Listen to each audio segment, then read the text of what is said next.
It begins with a man sitting in complete darkness, not metaphorical darkness, literal. He's in an underground cave, hundreds of feet below the surface, no light, no sound, no distractions.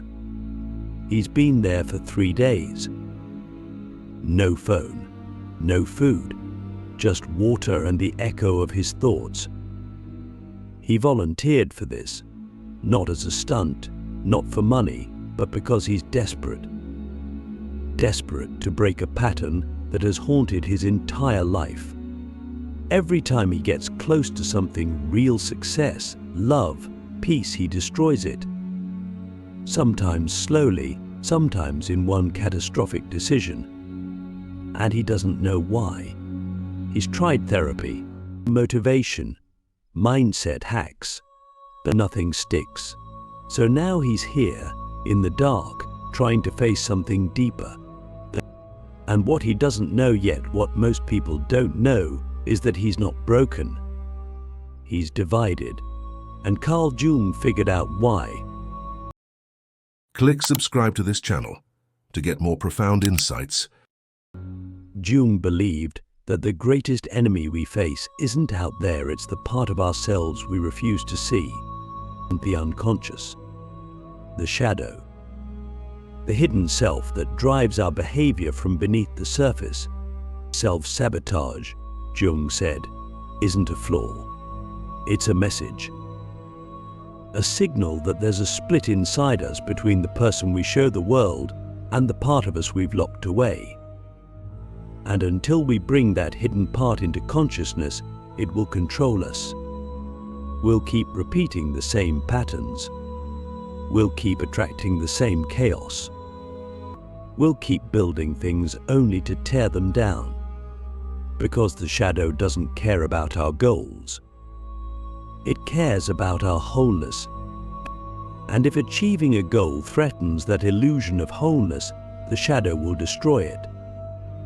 Not because it's evil, but because it's trying to get our attention. We've all felt it. That moment right before something incredible is about to happen, and we pull back. We procrastinate. We ghost the person who loves us. We stop showing up for ourselves. We pretend we're confused when we're actually afraid. But here's the truth, it's not fear of failure. It's fear of the unknown self. Because every time we grow, we get closer to meeting that part of us we've buried. The part that wasn't accepted, that was criticized, that was told it was too much, too sensitive, too angry, too creative, too wild, too honest. And so we learned to push it down, to become what others wanted, to perform, to adapt. And in doing so, we split. The conscious self went one way. The shadow went another. But the psyche doesn't forget. It remembers, and it keeps trying to make us whole again. That's what self-sabotage is. Not dysfunction, but a desperate attempt at integration. The Jung strategy for overcoming this isn't willpower. It's awareness. Radical, terrifying, liberating awareness. He called it shadow work. Not a technique, a confrontation. A willingness to look in the mirror and see what we've ignored. To sit with the feelings we've numbed. And to ask questions we've avoided. Why do I keep choosing people who don't choose me? Why do I always quit right before the breakthrough? Why does success feel unsafe? Why does peace feel boring? These aren't surface questions. They require depth. They require honesty. They require the courage to feel shame, rage, grief, and longing without running. Because those emotions are the gateway back to the parts of us we exiled. And this is where it gets mystical, because once we start doing the work, the shadow starts speaking. Not in words, but in symbols. In dreams, in triggers, in synchronicities. A song that hits too hard. A conversation that cracks something open. a memory that rises out of nowhere. The unconscious is always trying to communicate, but we miss it because we're too busy trying to fix ourselves instead of listening to ourselves. Jung said the soul doesn't want improvement, but it wants integration. It wants us to stop pretending and start participating, and to stop performing and start becoming. And the moment we do, something shifts. The sabotage becomes less chaotic. The patterns become more visible. The fear becomes more manageable, because now we're not fighting ourselves. We're dialoguing, we're remembering, we're healing. But make no mistake, this isn't easy. The shadow doesn't just contain the dark. It contains the gold, the power, the passion, the voice you silenced, the dream you gave up on, the truth you were afraid to speak. And when you open that door, everything changes. You realize that the parts of you that got you in trouble as a kid, your intensity, your curiosity, your refusal to conform, are the exact parts you need now to create the life you want. But they've been locked in the basement for so long that they come out wild. They come out swinging. They come out demanding to be felt. And you have to stay with them, not fix them, not rationalize them. You just stay. That's where the transformation happens, or in the staying, in the presence, in the choice to feel instead of flee. And then something mystical happens. You begin to see the pattern not as punishment, but as prophecy. You begin to see that every moment of sabotage was a breadcrumb and a clue, a sacred setup, not to destroy you but to awaken you, to bring you back to your wholeness. Jung said the most terrifying thing is to accept oneself completely, because it means killing the illusion. It means letting go of the story that you're broken, unworthy, not enough. It means stepping into your power and owning the responsibility that comes with it. That's what the shadow was protecting you from, not failure, but responsibility. And now you're ready. So what does this look like in real life? It looks like noticing the moment you want to run and choosing to stay. It looks like catching the voice that says this will never work and asking, whose voice is that? It looks like pausing when you're triggered and asking, what part of me is trying to speak right now? It looks like journaling your dreams, honoring your emotions, setting boundaries not just with others, but with the inner critic.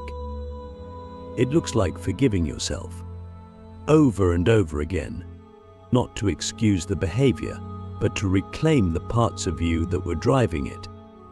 Because they're not bad, they're scared, they're wounded, they're waiting for you to listen. And this is the breakthrough. Once you integrate the shadow, you stop needing to sabotage. You stop needing to destroy what you build. Because now, your success isn't a threat.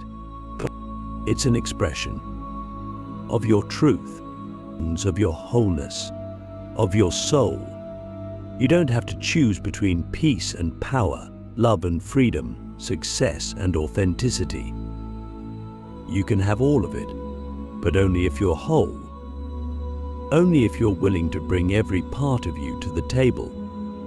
Even the parts you swore you'd never show again, especially those parts. So ask yourself right now, what part of me am I afraid to meet? What part of me keeps showing up in disguise, in sabotage, in silence? And what would it take to welcome that part home, not as a problem, but as a piece of the puzzle? Because that's the strategy, not control, not suppression, not perfection, but integration. The instant you stop fighting yourself, the sabotage loses its power. The instant you listen, the patterns reveal their purpose. The instant you stay present, the shadow becomes an ally. That's not hype. That's deep, ancient, psychological truth. And it's available to you now, not in theory, but in practice. Not someday, but today. And now, the moment of truth. You've seen the pattern. You've felt the pull. You've stood at the edge of a breakthrough that doesn't look like a flash of light, but like a descent into the parts of yourself you've spent a lifetime avoiding. This is what Carl Jung meant when he said, "One does not become enlightened by imagining figures of light, but by making the darkness conscious." The darkness isn't evil. It isn't broken. It's simply unknown. And what's unknown controls you until you see it, until you face it, until you take responsibility for it. That's the real work, and that's why so few do it. Because it means giving up the comfort of blame. It means giving up the illusion that your life is happening to you, and accepting with terrifying clarity that your life is happening through you, and that you are the author, that you are the pattern, that you are both the wound and the medicine. When you finally accept that, you stop asking, "Why is this happening to me?" And you start asking, "What is this trying to show me?" That's the question that cracks the code of self-sabotage. Because every form of sabotage is trying to show you something you've forgotten about yourself, something you buried, something sacred, something essential.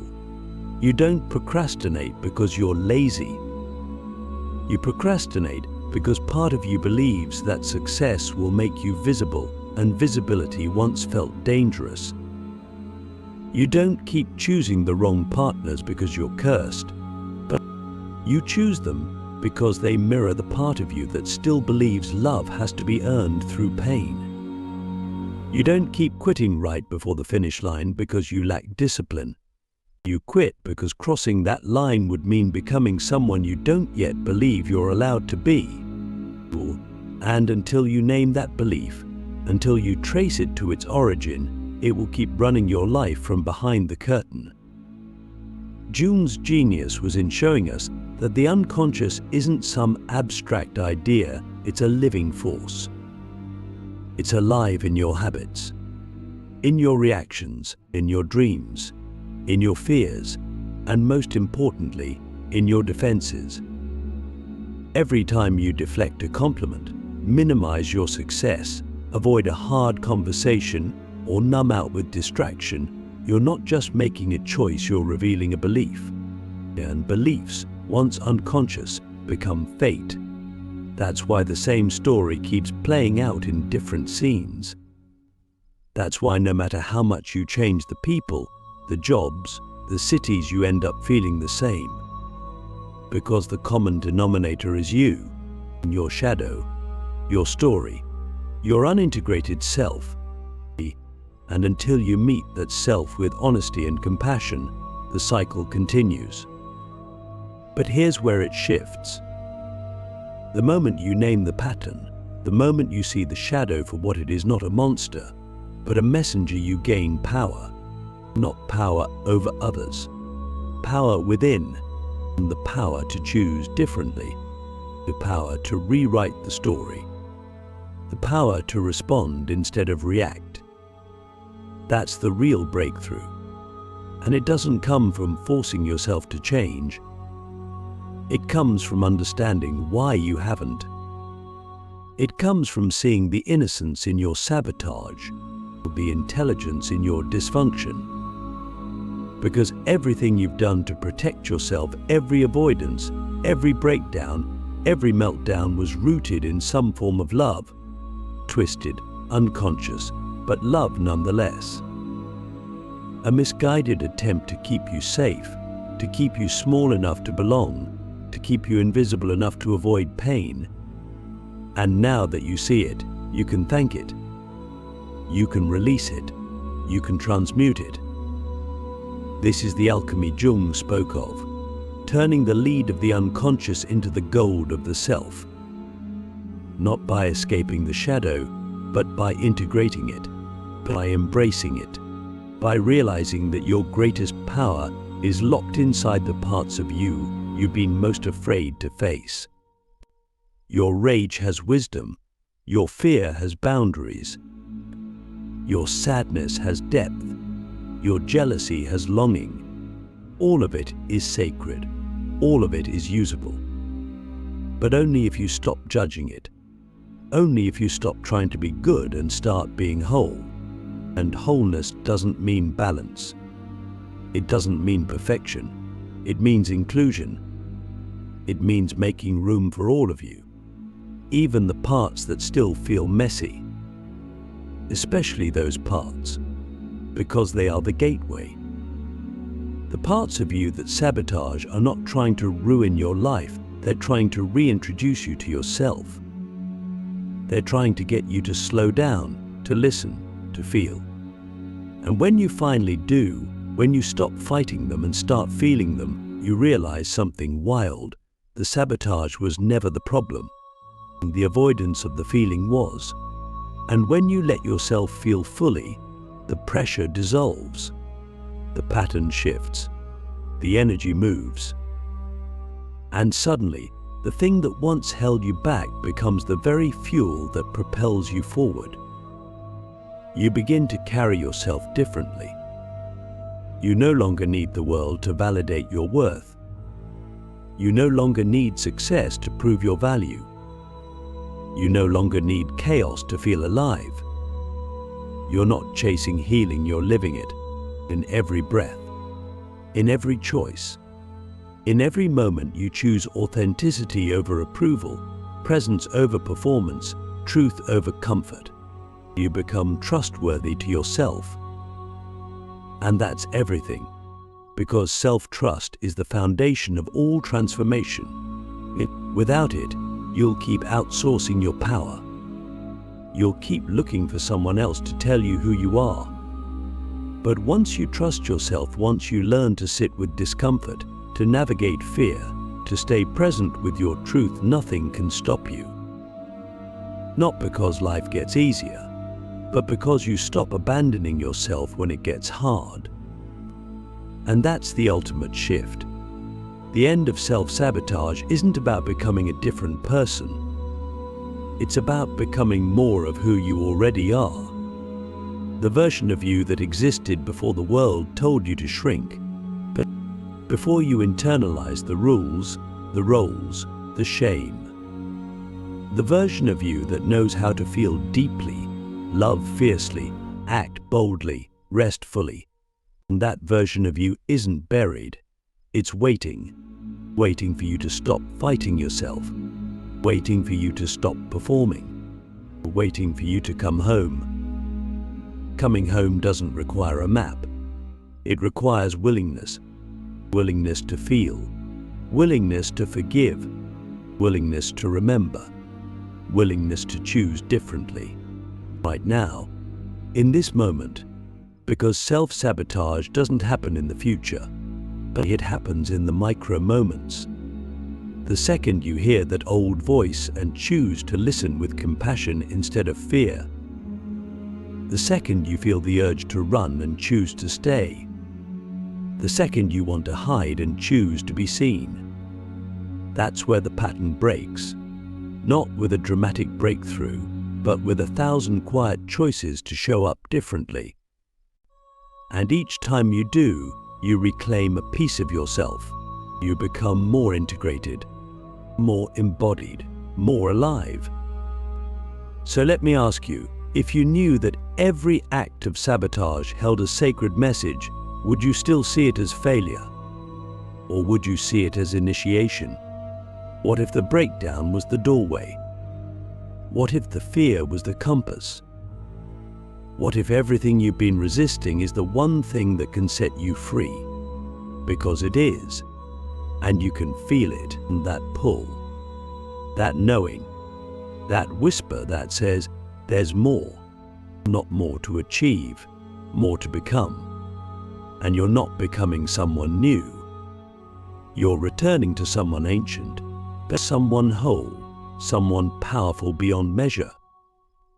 That's the instant breakthrough. Not a moment of escape, but a moment of remembrance. And it's happening right now, not because of this video, but because you're ready. Ready to stop running, ready to stop sabotaging, ready to meet yourself fully, honestly, fiercely. That's the strategy. That's the work. That's the truth Jung left for us. The shadow isn't your enemy, it's your portal. And when you walk through it, everything changes. Not all at once, but always. One choice at a time, one breath at a time, one truth at a time. Now that you've made it this far, something in you has already shifted. Not because you heard something new, but because you remembered something ancient. Something buried beneath layers of conditioning, fear, and identity. The truth is, self-sabotage isn't an enemy to defeat, it's a teacher to learn from. Carl Jung's strategy wasn't about eliminating this teacher, but about becoming conscious of its lessons. Because once you understand what your sabotage is trying to protect you from, you stop being afraid of it. You stop reacting. You start responding. And that's when the unconscious becomes your ally, not your adversary. Jung said, until you make the unconscious conscious, it will direct your life, and you will call it fate. Think about that. How many things in your life have you labeled as fate, bad luck, or destiny, when in fact they were just patterns? Patterns shaped by unexamined beliefs, emotional wounds, inherited narratives. Patterns that started as strategies to survive and became prisons you forgot you built. But now the walls are cracking. The light is coming in, and you're starting to see that what you thought was fate was really just a feedback loop, one that you now have the power to interrupt. Because the moment you become aware, the pattern weakens. Not because it disappears, but because it loses its grip. You begin to notice the cycle as it starts, not after it's wrecked another opportunity. You feel the trigger rising in your body, and instead of reacting, you breathe. You pause. You ask, what is this really about? And in that pause, you reclaim choice. In that space, you find freedom. That single moment is the breakthrough. Not the dramatic moment of victory, but the quiet moment of presence. Because it's in presence that the unconscious rises to meet you. And when you meet it with curiosity instead of condemnation, the work begins. But this work is not linear. It's not a checklist. It's a spiral. You'll revisit the same wounds, the same patterns, the same fears, but each time from a deeper layer. Each time with more awareness, more compassion, more inner strength. And if you're not careful, your ego will try to convince you that you're failing. That because you're still getting triggered, still feeling stuck, still sabotaging in subtle ways, that you haven't grown. But that's not true. Growth isn't about never falling, it's about seeing the falls sooner, recovering faster, and falling with more wisdom. The path of integration isn't about becoming immune to sabotage. It's about becoming so familiar with your shadow that it no longer scares you. You recognize its voice. You understand its language. You know how to navigate its storms. And over time, something miraculous happens. What once felt like sabotage transforms into signal. You feel the urge to withdraw, and instead of isolating, you look inward. You notice the tension in your chest, and instead of numbing, you breathe into it. You hear the voice saying, "You're not good enough," and instead of believing it, you ask, "Whose voice is that really?" That's the shift from unconscious reaction to conscious response. That's the moment the pattern breaks. And when it breaks, you begin to live differently. Not perfectly, but consciously. And conscious living feels different.